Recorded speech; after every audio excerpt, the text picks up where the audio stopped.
Well, welcome everybody. Welcome to another episode of Conversations with Jack. Today, we have a bit of a change. We are now sponsored by Sommelier, which is the company that I am starting with Zaki Manyan and a bunch of other talented co-founders, which you can go online and read more about. Join us on Telegram and come get some. Also, we are sponsored by OmniFlix Media, who is continuing to produce these shows. And thank you very, very much to the talented team there. And I would really encourage you guys to go check out what they're building over there. In addition to some really incredible media production tooling, it also natively hooks into the blockchain and produces NFTs for you for a lot of your videos. So if you're interested in that kind of thing, I would encourage you to go check out OmniFlix Media Network. Sisla and his team have a lot more coming this year. Well, today I'm really excited to welcome in Srinivas and Dan from Exidio, which is the team behind Sentinel. Do you want to go ahead and take a quick minute to introduce yourself? Yeah, thanks so much, Jack. So as you mentioned, we're both working at Exidio, and Exidio is the software development company building on the Sentinel network. So you can think of us like Tendermint helping build some of the tooling and projects on top of Cosmos. So I'm Dan. I'll give my quick background, and then we'll let Srini, the rock star behind the project, jump in and give his. So I've been in the blockchain space since really the end of 2016, but I kind of fell down the cryptocurrency blockchain rabbit hole when I was abroad in Costa Rica, serving in the United States Peace Corps, helping local businesses try to explore what are different options. So I was living on a really small island called Isla de Chira in the northwest of Costa Rica. And it was an island that pretty much everyone was just a fisherman there, and that's the entire economy. And it was a pretty poor island. And so my girlfriend and I at the time, and now we're married, went down to think about different ways to help provide more opportunities for individuals on that island. We helped develop an ecotourism economy there. But long story short, when we're working in Costa Rica, there were times where we're super busy and we had 12, 14-hour days. And there were days where people are kind of disagreeing in a small community and some of your meetings are getting canceled and we had some downtime. And during that time, I kind of started exploring personal finance and exploring what are personal rights online. And I fell in the cryptocurrency rabbit hole and I found Sentinel in 2017. It's been a project that I've been involved in as a community member and supporter until this last year when I came on to lead Exidio. So just real quick, you mentioned you were in the Peace Corps at the time. I know that 2016 era, the microfinance and working with local communities to do that kind of stuff was really in vogue. Were you working on some microfinance projects? We did work with a couple small community-based lending projects, but with at least the community we were in Isla de Chira, there was already a micro lending platform that was up that did some loans in the community. And we focused mostly on bringing resources together to develop this ecotourism economy. So we actually had 18 different businesses that came together to create this ecotourism collective in Isla de Chira. Some people might just have a car and they would be, a taxi to get people around the island. Some people could do tours through the mangroves in their boats. Some people had places where you could stay. So we got all the different people that work together and collaborate on resources to make for a small ecotourism collective. Very cool. So, Srinivas, tell me a little bit about your background. Yeah, sure. I just turned 25 2 days back. I am from southern part of India. Happy birthday.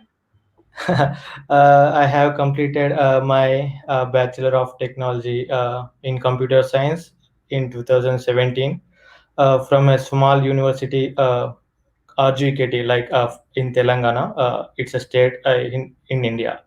So when I was in my second year of graduation, I got to know about the Bitcoin and its existence. At the time, it was entirely new technology, and Bitcoin, because of Bitcoin only blockchain boom happened, I feel, and entirely excited about it, and but couldn't look into it more because of internet restrictions at my college. So my college is like a university where each person, each student will be provided with a laptop, entire 6 years of BTech course. And there is a internet restrictions, like only some sites are some websites are allowed to browse. So yeah, and the entire like university, the IT team will always look into like what websites we are browsing, and they just look at our activity. So even we are unable to use any messenger like in our college later, Wow. like luckily, yeah, Huh. in mid It's crazy. yeah Yeah, it in mid really is. 27, yeah, in mid 27 I got introduced to a project Sentinel. Like initially I was a code developer at Sentinel and developing smart contracts and dealing with backend stuff. So, and in early 2018 we had discussions with Osmodot from Kira Network, and also Ethan from Confio about the scaling solutions, and they pushed us towards Tendermint and Cosmos. So we are proud to say like that we are the initial early adopters of this ecosystem. And in 2020 we I along with Dan founded Exidio in collaboration with S&T Foundation, and the initial goal was like providing software solutions to those who wants to build DVPN applications on top of Sentinel. But later we expanded our vision, and now we want to we have bandwidth to support any blockchain project that's building on Cosmos and Tendermint. Yeah, currently I am working as a CTO at Exidio and leading the development operations. Yeah, that's a little bit backstory of mine. Yeah. Wow, that has me thinking a lot of different things, but I think that you mentioned that you guys were some of the earliest adopters of Tendermint, and that is very, very true. I Yeah. remember speaking to your team, which includes a number of folks that work at a number of other projects now, back in 2018, and you were all pseudonymous at that point. So I don't know if I had ever actually like known who you were, or exactly where you guys were, but I knew you as Iron Man or Tony Yeah. Stark, and I Yes, think that was your we GitHub had handle, meetings. and you guys pushed. Yeah, sorry. We had Sorry. meetings in 2019 also, like with you and Yep. Zaki. Yeah. Yeah, and so I'm very happy to see a couple of years later. I think that every blockchain project takes a little bit longer than you think it does. I think it will when you start working on it, and a little bit often means another year or so, which has its challenges. But I'm extremely excited to see Sentinel coming to mainnet after a very long period of time. So you mentioned that Sentinel, when you found the project, you were, at university and working in this very restrictive environment. Did that contribute to you wanting to start Sentinel and wanting to sort of fight for Exactly. internet freedom? Yes, exactly. Like the main vision of the Sentinel is like provide secure bandwidth to the people. Like so, whoever living in internet restricted countries, and the whoever like the government or any ISP uh, uh, monitoring the network packets and logging the user data. Like we exactly that whatever situation that happened in my university, same thing is happening. I found that same thing is happening at bigger level in our yeah in every most of the countries. So that made me Yep. interested. Yeah, puts more interested, like this solution like Sentinel will contribute to protecting the privacy of people. Yeah. So I'd imagine that you looked at some of the existing solutions to this problem, like Tor.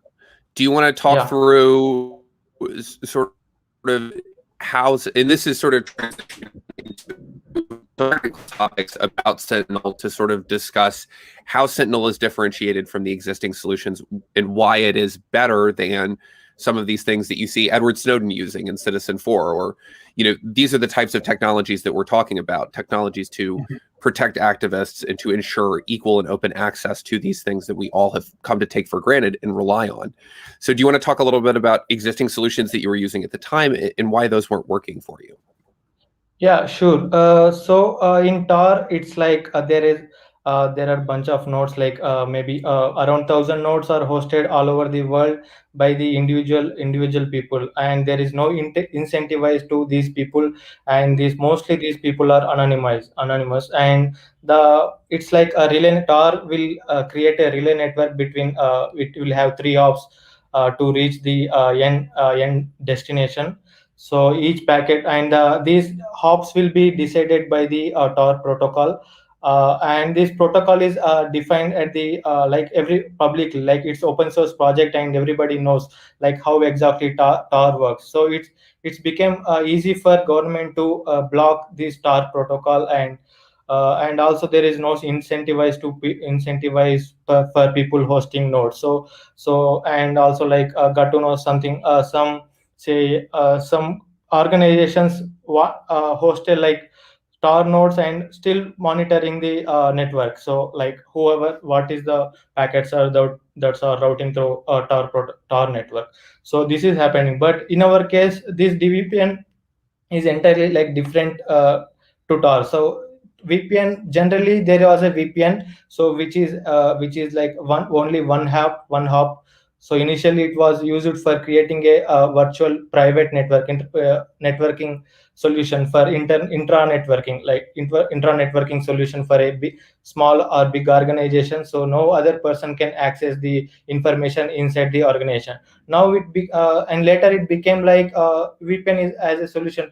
General audience, people looking at VPN as a unblocking website unblocking solution, right? So now what happened is like VPN is when compared to Tor, VPN is fast because it's not like a multi-hop model. It's just creating a turn interface on a server, and it just routes packets to client to server. So there won't be any multiple hops between the destination, and also a VPN at a system level, and all the packets route through the VPN tunnel software. So what happened in there are like in like maybe 3 years back, 4 years back, like some famous, like some centralized VPN organization established, and they took control over these VPNs.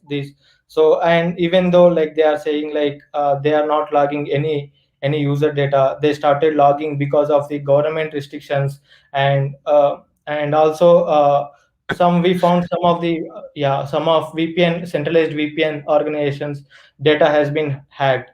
So and also like some centralized VPN organization have multiple VPN software, but all are under only one organization. So this is like just masking their identity and providing more and like just available to just making available their VPN servers to multiple people. So that's what happened with the centralized VPN. But in the Sentinel is a DVPN. Yeah. Yeah, Srini, I just want to tag on just a tad there, because the best thing that I've ever seen to like find a VPN is there's this site called The Privacy Guy, and he's got this VPN ranking site, and there's like 180 VPNs on there, and there's about 15 different categories, and there's really no independent way of verifying any of this information. Exactly. And it's pretty easy to imagine any of these companies changing slightly some of their preferences on some of these privacy issues, and then suddenly you're de-anonymized. And if you're an activist or somebody working on cryptocurrency in a country where that is not necessarily okay, then your safety is at risk. And those are not trade-offs that people can take, and that's like really, really not okay. And that's why. So that's one thing that I wanted to come back to. The other thing that I wanted to come back to is Tor. And like Tor is this really cool system. It's great. But unless you have economic incentives behind a system, it's not going to be stable in the long term.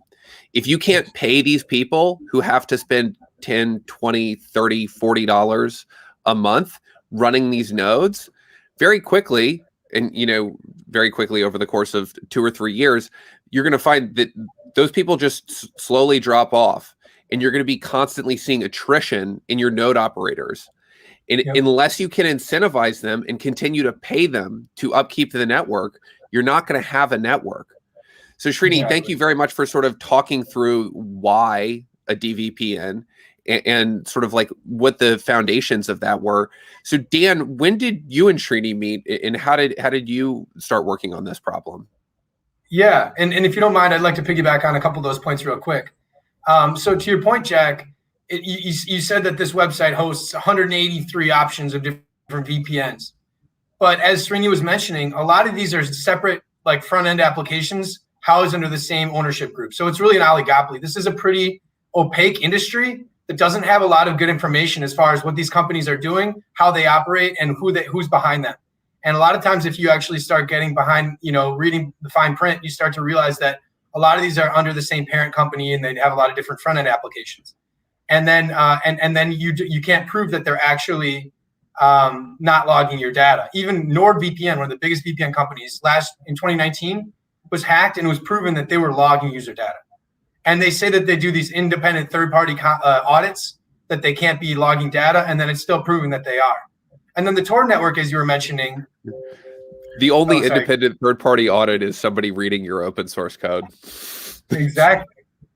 Yeah. None of these companies have open source code, but the Tor network is open source. But the issue is that, like Srini was mentioning, there's only around 1,000 nodes. There's very few nodes, like you said, Jack. Node attrition is real, and when you have millions of people using a network that this demand side is so great, and then the supply side is so constricted, that it's really easy to get a majority of these nodes and have significant control of the network itself and be able to monitor it. So if you have a specific interest in controlling the Tor network and you apply resources to do so, it's really not that hard to co-opt the network itself. So you really need an independent network, and that's the concept behind Sentinel. And so as the demand side of people that want to use the centralized VPN grows, you need to continue to increase the supply side. And the way to maintain a robust supply side is to have it as an incentivized system. Yeah, so that's some great background. So Dan, tell me how you got involved with the project and what led you down this road of building technology to help shield people from governments. Yeah. Shield people from governments, I don't think is the main or only use case. Our use case is to provide free internet access to the world and to be able to get people the rights to having information that they deserve, and so that we can all be more informed and be able to have more free and open communication. And so I've been, mostly my career, I've been in the nonprofit space and social impact work, and I've always been passionate about the rights for individuals. I've also been kind of an early technology adopter, an activist, and kind of always been made fun of by even classmates because I've always had the latest weird gadget or trying some new technology. And so I've always been kind of on the bleeding edge. So this was a perfect fit where I saw the extreme overreaches of governments and corporations that are trying to take advantage of our own personal data. And so I got involved with Sentinel in 2017, more as a supporter of the network and a community member, and always was very active in the Telegram chats and on Discord, and just in general was always kind of promoting the work that Sentinel was doing. I thought it was very interesting, building a peer-to-peer global network. And then I ended up doing my MBA at Babson College, which is a school that's focused on entrepreneurship. And always kind of an entrepreneurial bent to myself, and I've led companies in the past. I actually led a company that did marketing and communications in the blockchain space, worked with MetalPay and Salt Lending and a few other companies. And so the project Sentinel has always known me very well as an active community member. And then as I finished my MBA last spring, I got involved with Srini, and we decided that this was the time to go from an anonymous project to getting the right legal structure in place to incorporate the company that's going to be building on the Sentinel network. So Srini and I started working together. And then actually this last summer, I brought on one of my classmates from Babson, Peter, as our COO. And since then, we've kind of been hitting on all cylinders, and we've been growing with the Exidio. And now we've been supporting some of the work that the S&T Foundation is doing as it gets geared up for the Sentinel mainnet.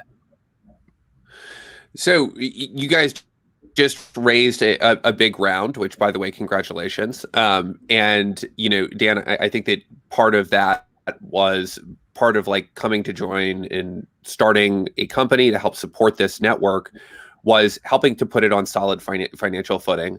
And one of the strategies that I saw you guys do is raise money from a lot of different validators in a lot of these like very in network in the Cosmos and Tendermint network folks. That community is extremely supportive and has been great. Has that been your experience there as well? And have you enjoyed working with the sort of broader Cosmos community?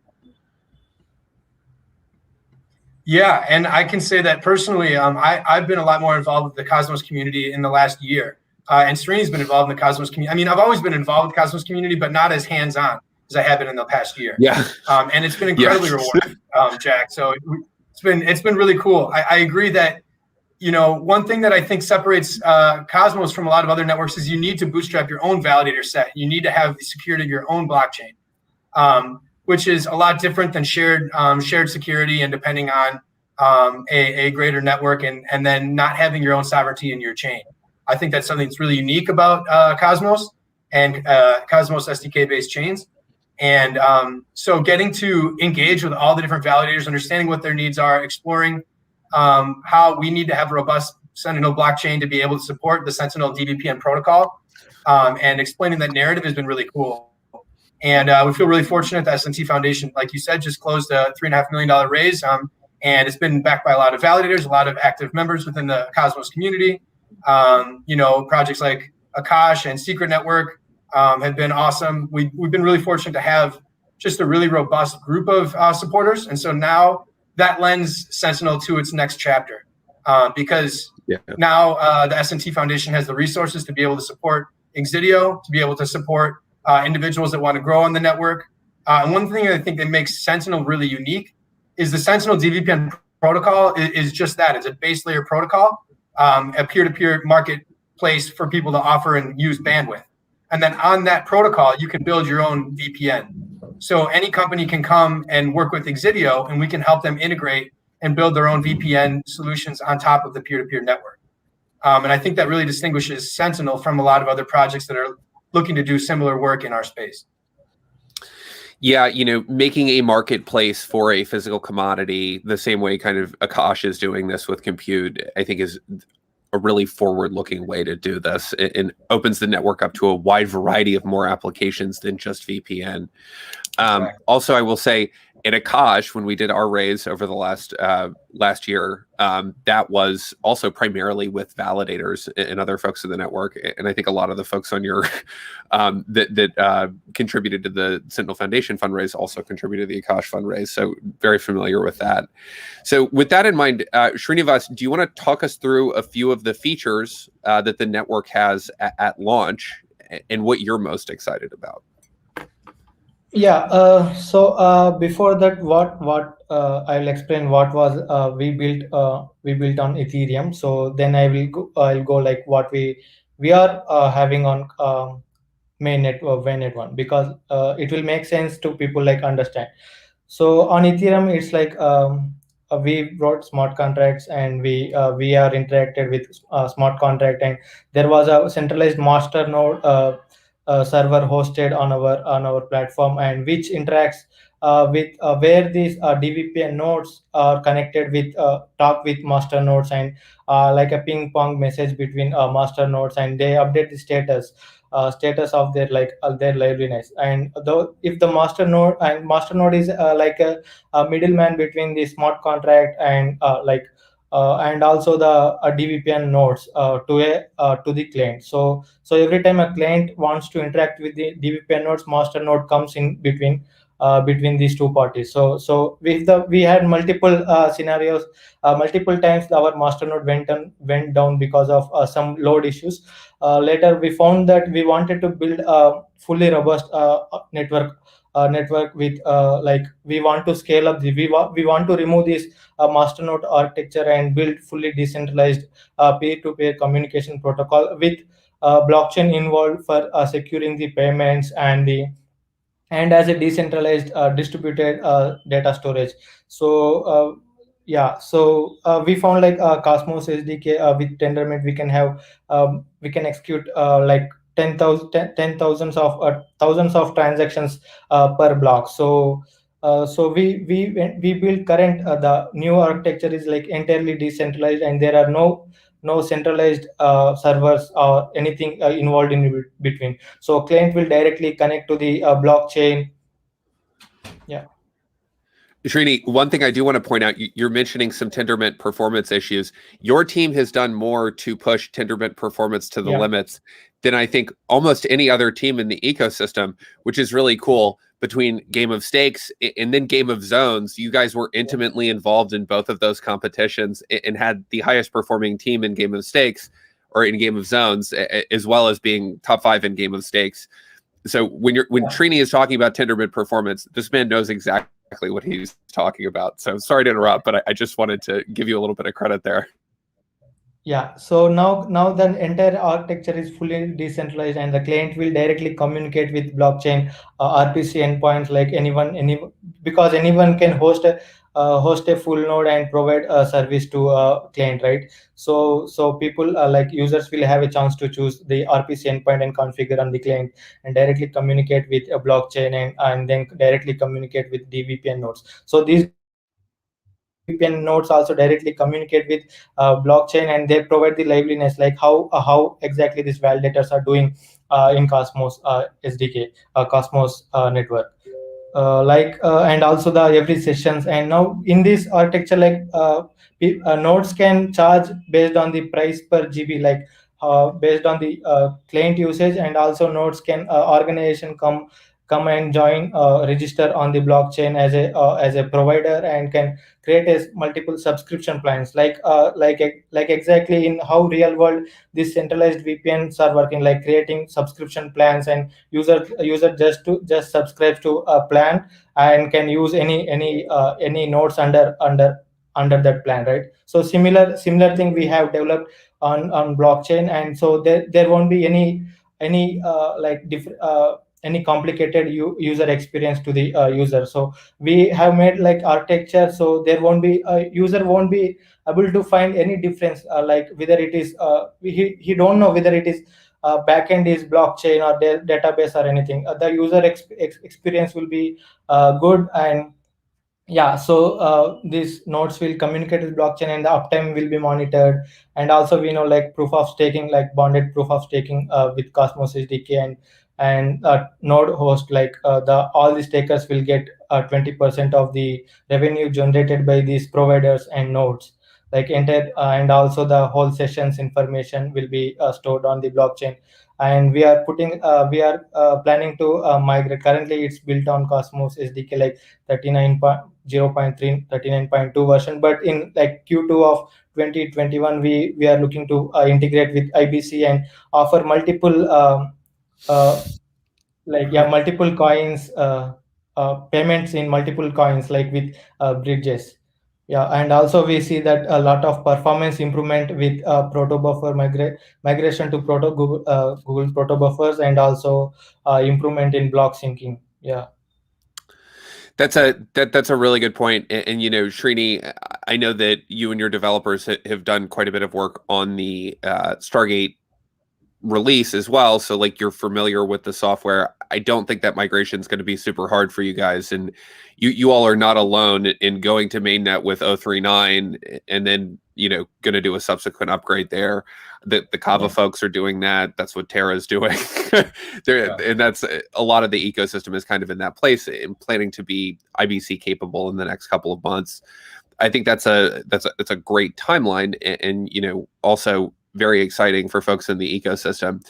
One thing that you mentioned that I do want to dig into a little bit is trying to offer users the same experience that they have on centralized platforms, and not try to make them guess too much, because you can come up with all kinds of new different payment methodologies, but people have to be comfortable with that. And if you give them a subscription service like they're used to, it makes it a lot easier.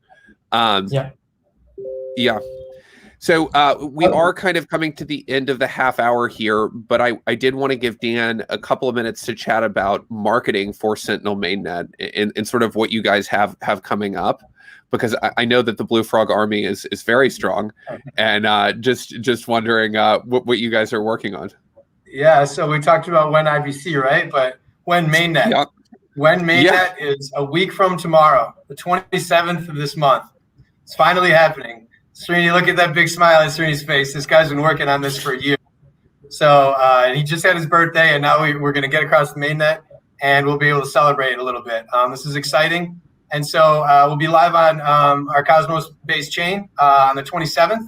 And then MXC is an up-and-coming exchange that is doing pretty well. They'll be offering our native token swap, so you can send the Sentinel ERC20 token to MXC exchange, and they'll offer the swap. And then we're planning to have an announcement for trading live on MXC on our Cosmos-based token shortly after mainnet. That announcement is coming.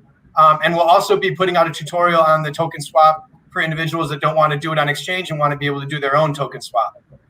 So we have a lot of exciting announcements coming up. And to support some of our big marketing communications efforts, we're working with some of the best in the business. So we're working with Washman PR, who've worked with a lot of the top projects in crypto and has had a long history of really helping share the narrative. And especially they're a key PR and communications agency for the West. So North America, Europe, South America. And then we're also working with Win Crypto. And Win Crypto is probably one of the best communications and PR agencies out of the East. And they have a large community and user base in China. And we're excited about that because we have a huge confluence. We believe in China. There's a big opportunity for growing our Chinese community, as this is a country that is using VPN on a regular basis. And a lot of their VPNs that they use are not meeting their needs. And decentralized VPN is going to be a really strong narrative in the years to come. So our focus is exclusively on mass adoption of decentralized VPN. And so this is one of the big steps in our process. A huge step, and I know from experience that launching a blockchain is a crazy and super fun thing to do, and I can't wait to be around when you guys launch Sentinel. So right before we run, one last question here from the audience. I did want to get some audience questions here, and we have a great one from Dakar Reddy. Is there any plan to introduce obfuscation for traffic on the Sentinel network? And is there any plan to introduce multi-hop tunneling to avoid traffic analysis? Srini, I'm sure you have some thoughts on this. Yeah, we in Q3 of 2021 or Q4 of 2021, we will be having multi-hop architecture in place in Sentinel. So a user will be having an option to choose his number of hops, and also what are these hops, like he can choose the hops as well, like how many hops and hops. So he can choose, like he can decide through which hops he can route his packets. And so there is like in Tor it's happening like protocol is deciding, but here user has more control over protocol. And yeah, about the obfuscation, like currently it's not planned, but in 2022 around that we are also looking to work on a custom VPN protocol with all this in obfuscation and tunneling, like multi-hop tunneling in protocol level. Awesome. That's really helpful. So Srini and Dan, thank you very much for joining me today. This is a great interview. One quick shout out. So all the things that Srini's talking about, we have a really, really robust roadmap ahead of us. So being able to tunnel into the Tor network, to be able to have a multi-hop architecture, to be able to do internet obfuscation, traffic obfuscation, there's so much on our roadmap. And the way that we're going to be able to do that is Srini only has 24 hours in the day, and he uses those effectively, but we're growing our tech team. So we'd love if we could put a plug up. We're actually actively hiring right now for full stack developers, backend developers, and the link to the website is here at Exidio Corp, our Breezy site. And so we'd love for you guys to check it out if you want to help grow the process of achieving mass adoption of decentralized VPN. Reach out. We'd love to be in touch. Yeah, and Dan, one thing that I would say there, if you want to work with the developer who's probably trained more Tendermint and Cosmos developers than anyone else, work with Srini.